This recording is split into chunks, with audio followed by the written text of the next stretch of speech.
of the award to our first inductee, Leesa Baker. Nominated by Steve Baker and Gretchen Rowe. Tonight, to introduce Leesa Baker to the Hall of Fame, would you all please help me in welcoming Leesa's niece and 2001 Lehman High School graduate, Stephanie Silk.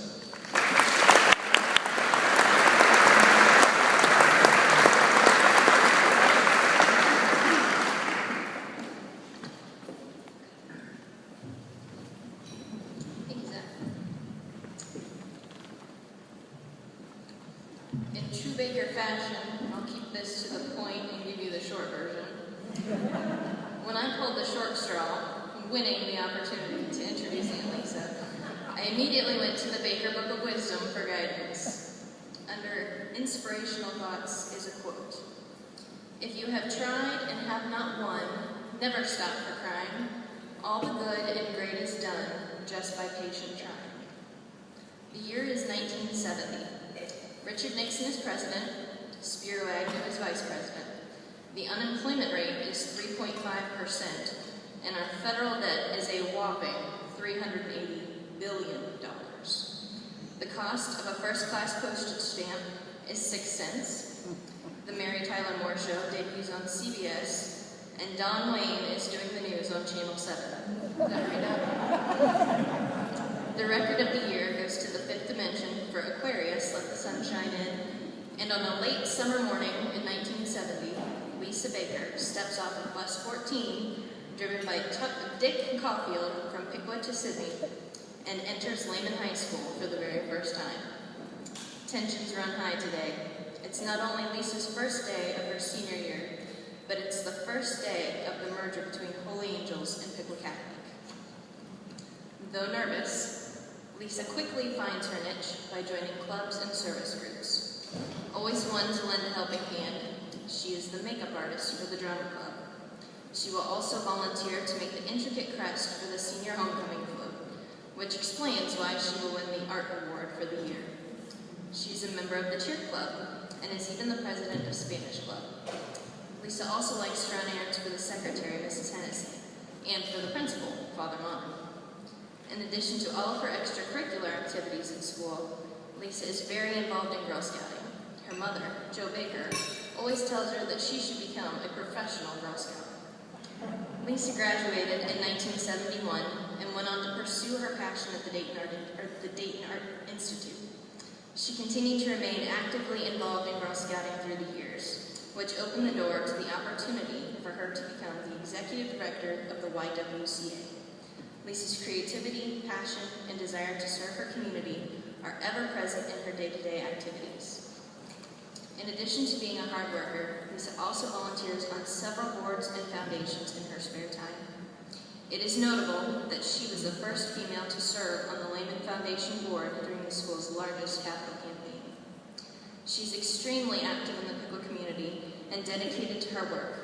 Behind the scenes, Leesa spends many hours creating designs and themes for various nonprofit promotional efforts and organizations. Her evenings and weekends are frequently devoted to working on projects, stuffing envelopes, and whatever it takes to make community events successful.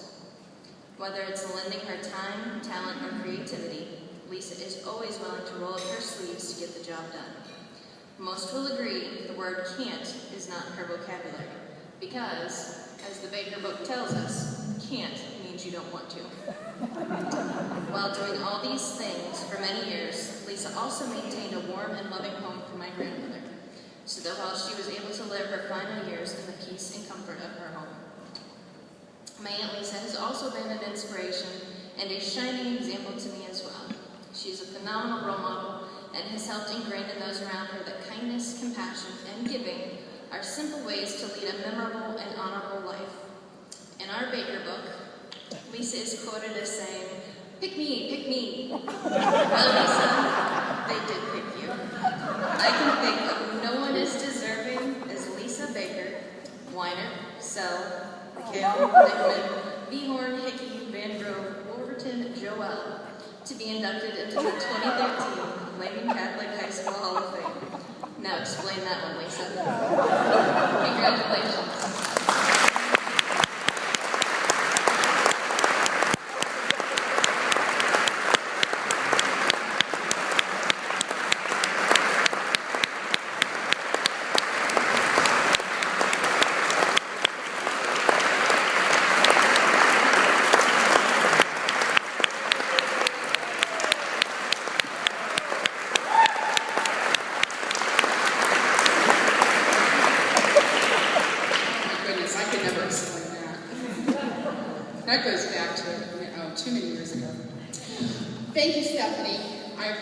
that very much. She was the only one actually who would step up to do this because my siblings wouldn't introduce me because our mother always said, be kind or be quiet.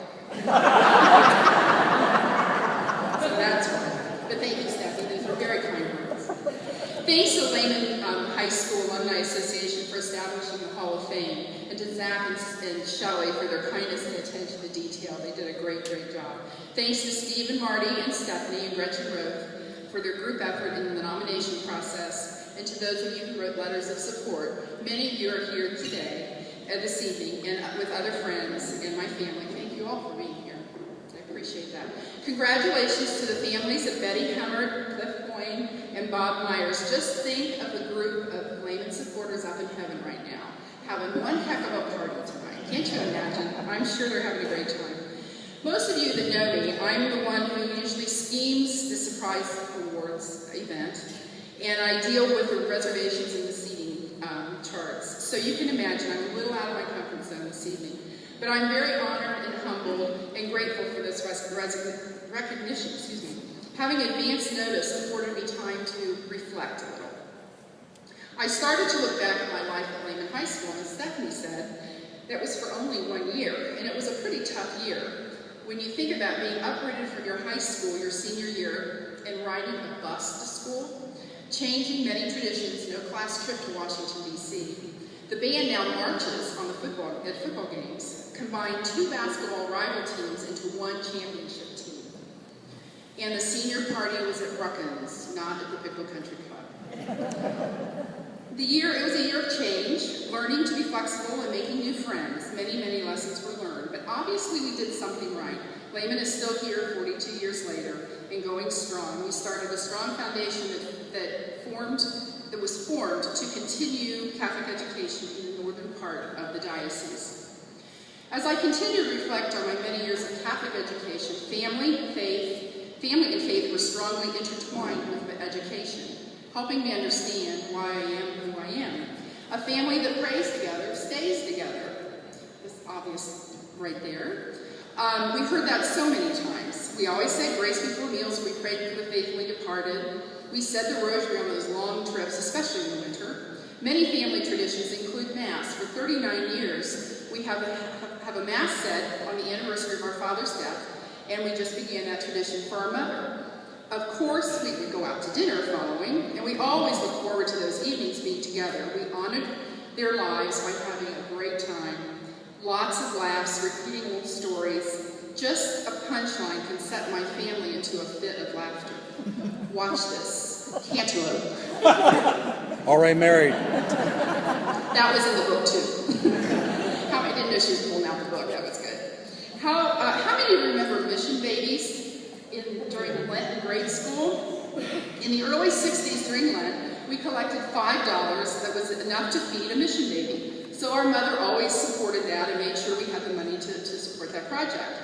She reminded us each year, you can buy a mission baby, but do not bring it home. So that honestly was my first lesson in philanthropy and helping others in need, children in some faraway land. My favorite memory of Thanksgiving was when the mission club at Pickle Catholic High School collected for and delivered food baskets for the migrant workers in Pickwa. I will never forget one old brick house on Clayton Pike and the smell of the kerosene heater. It was sparsely furnished, very, very dark inside, but the room was lit up with the children's wonderful smiles of gratitude. These were children with basic needs right here in our community.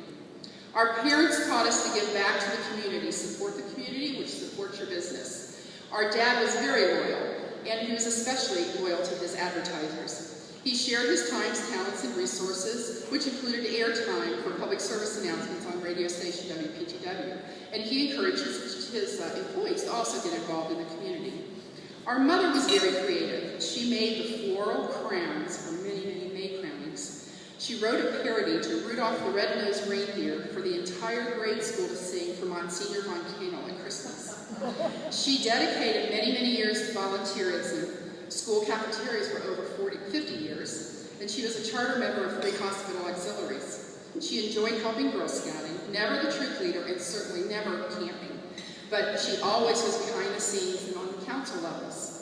Girl Scouts were very important to me in my life also, growing up and as a young adult. I gained so many leadership and volunteer skills and life lessons through that association.